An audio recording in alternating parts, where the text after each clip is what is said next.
عليك يا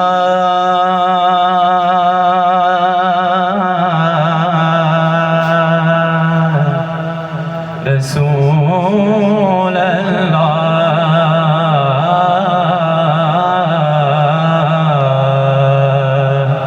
وسلام عليك يا حبيب الله صلى الله عليك يا